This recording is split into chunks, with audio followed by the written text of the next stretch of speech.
As the U.S. coronavirus death toll marched closer to 100,000 Tuesday, the U.S. president defending his handling of the crisis. Tweeting in part, "If I hadn't done my job well and early, we would have lost 1.5 to 2 million people, as opposed to the 100,000 plus." Donald Trump also posting that states should reopen up ASAP, despite warnings from experts that easing coronavirus restrictions too early could lead to a spike in new infections.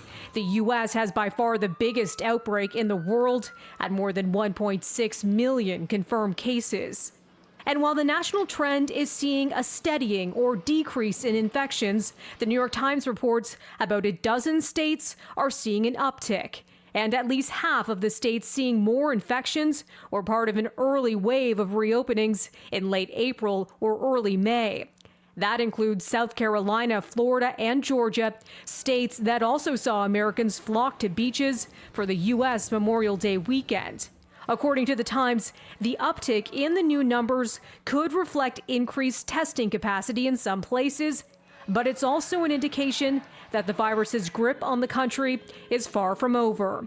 One area seeing a positive trend, New York.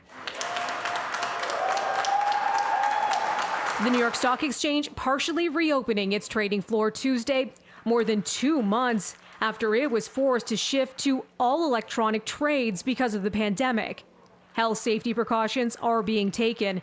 Andrew Cuomo, the governor of the hardest hit state, ringing the opening bell. We're going to turn the page on COVID-19, and we're going to start focusing on reopening. Cuomo pointing to what he hopes will be a turning point in the crisis. Number of hospitalizations down. Great news. Rolling average down. Number of intubations down. Number of new COVID cases down to the lowest level since this ever started, just about 200. And Cuomo also reporting the number of COVID-19 deaths in his state in the past 24 hours coming in at 73. That's the lowest daily number since the outbreak began there. For City News, I'm Melissa Duggan.